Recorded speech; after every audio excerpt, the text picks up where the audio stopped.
자고 일어났을 때 이 증상이 있다면 건강이 위험하다? 만약 자고 일어났을 때 이런 증상 5가지가 있다면 건강의 적신호로 보셔야 됩니다. 지금부터 하나씩 알려드릴 테니까 영상 끝까지 집중해 주시고요. 구독과 좋아요 꾹 눌러주세요. 안녕하세요. 시니어의 건강 처방전을 알려드리는 시건방의 슈양입니다. 오늘도 시니어님들 안녕히 주무셨습니까? 편안히 잘 주무셨는지 모르겠네요. 저는 아침마다 일어나서 이렇게 스트레칭을 쭉 해주는데요. 눈 뜨자마자 가볍게 엎드린 상태에서 고양이가 기지개를 펴는 것처럼 이렇게 쭉 펴주면 너무너무 시원하더라고요. 그리고 이런 폼롤러를 사용해서 목부터 어깨, 허리, 허벅지, 종아리 온몸을 풀어주면 너무너무 시원해서 폼롤러를 많이 애용하고 있습니다. 저는 TV 볼 때 이렇게 누워서 겨드랑이 사이에 끼고 왔다 갔다 운동을 누워서 굉장히 편안하게 하거든요. 시원해. 매일 아침마다 이렇게 스트레칭을 해주는 것이 하루를 시작하는데 많은 도움이 된다고 합니다. 시니어님들도 눈 뜨셨을 때 가벼운 스트레칭을 해주시면서 건강하게 하루를 시작하셨으면 좋겠습니다. 더불어 아침에 눈을 뜨셨을 때 이것도 꼭 확인하는 것이 좋겠습니다. 아침에 나타나는 5가지의 증상을 통해서 내 몸에 나타난 건강 이상 증세를 확인할 수 있는 방법이 있다고 하는데요. 하나씩 알아보도록 하겠습니다. 첫 번째로 확인하셔야 될 증상은 눈가에 눈곱이 껴있는지 확인하는 건데요.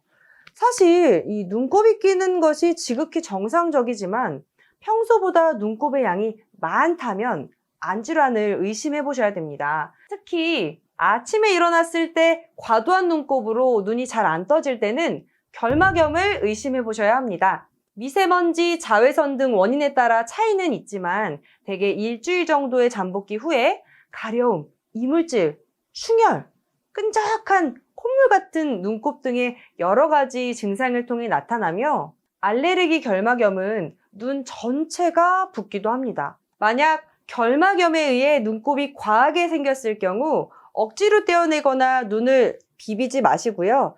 이런 식염수나 인공 눈물을 통해서 눈을 충분히 적신 후 닦아내는 것이 좋겠습니다.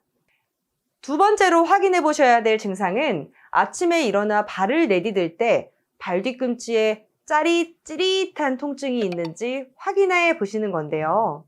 만약 발 뒤꿈치에 통증이 있다면 족저근막염을 의심해 보셔야 되겠습니다. 족저근막염은 발의 아치를 유지하고 체중이 실린 상태에서 발을 올리는 데 도움을 주는 족저근막에 염증이 생긴 상태를 말합니다. 주요 원인은 활동량이 증가하면서 발에 스트레스가 증가하고 갑자기 체중이 증가하거나 불편한 신발을 오래 신어서 발생하는데요.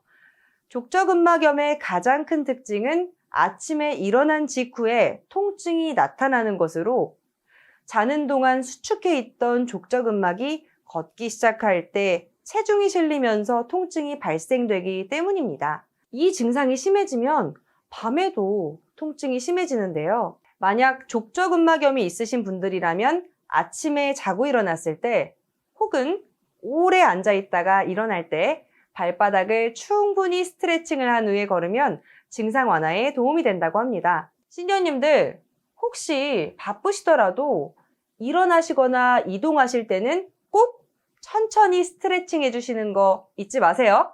다음 3번째 증상은 뻐근한 턱입니다. 자는 동안 이갈이를 하시는 분들이 있는데 이분들은요, 아침에 턱관절에 통증을 느끼실 수가 있습니다. 이갈이가 심할 경우에는 턱관절 장애로 이어질 수가 있고요. 이갈이가 계속되면 치아 손상을 입을 수도 있습니다. 만약 이갈이로 인해서 통증이 나타난다면 따뜻한 수건으로 이렇게 턱을 감싼 후에 가볍게 마사지 해주시면 통증 완화에도 도움이 됩니다. 또한 손톱을 물어뜯는 버릇이 있거나 질긴 음식을 즐겨 먹는 사람에게 많이 나타나기 때문에 예방을 위해서 이런 습관이 있다면 고치는 것이 턱관절에도 좋겠습니다. 4번째 증상은 이 손마디가 뻣뻣해지는 건데요. 손가락이 뻣뻣해서 잘 안 움직이는 것은 류마티스 관절염의 전형적인 증상입니다. 아침에 일어났을 때나 한 자세로 오래 있을 때 관절이 뻣뻣해져서 움직이기 힘든 증상을 조조강직이라고 하는데요. 류마티스 관절염에 의한 조조강직은 1시간 이상 지속되는 특징이 있으며 이런 증상이 하루 종일 지속되기도 합니다. 류마티스 관절염은 관절을 싸고 있는 활막의 염증으로 인해 발생하는 질환으로 원인은 아직 정확하게 밝혀지지 않다고 하네요. 완치를 기대하기는 어렵지만 방치될 경우 관절의 통증, 파괴 등이 발생할 수 있기 때문에 혹시 아침에 증상이 느껴진다면 병원을 방문하셔서 진단을 받고 꾸준히 치료를 받는 것이 좋겠습니다. 마지막 증상은 바로 이 허리에 나타나는 증상인데요. 허리뿐만 아니라 엉덩이 관절, 발꿈치, 발바닥에도 통증을 유발할 수 있고 눈의 염증 그리고 장염을 동반하기도 합니다. 심한 경우에는 척추의 강직으로 인해서 폐기능 장애로 이어질 수도 있다고 하니까 만약 이 증세가 있다면 관절염과 마찬가지로 병원을 방문하셔서 빠르게 진단을 받고 꾸준한 치료를 받는 것이 중요하겠습니다.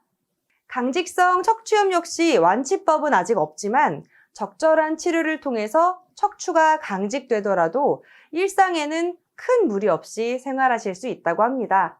평소에 바른 자세를 유지하는 것이 좋고요.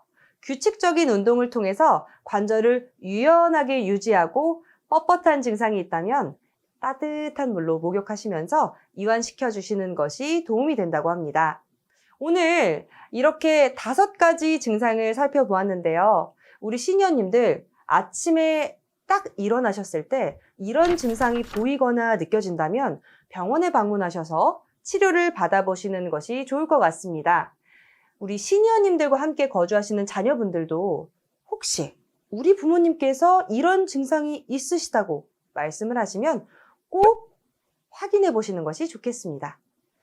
오늘 이렇게 알려드린 정보 잘 기억하시고 다음에도 시니어의 건강 처방전 시건방을 통해 알찬 정보를 전해드릴 테니까요. 구독과 좋아요 꾹 눌러주시고 주변 분들에게 많이 알려주세요. 이상 슈퍼시니어의 슈양이었습니다. 감사합니다.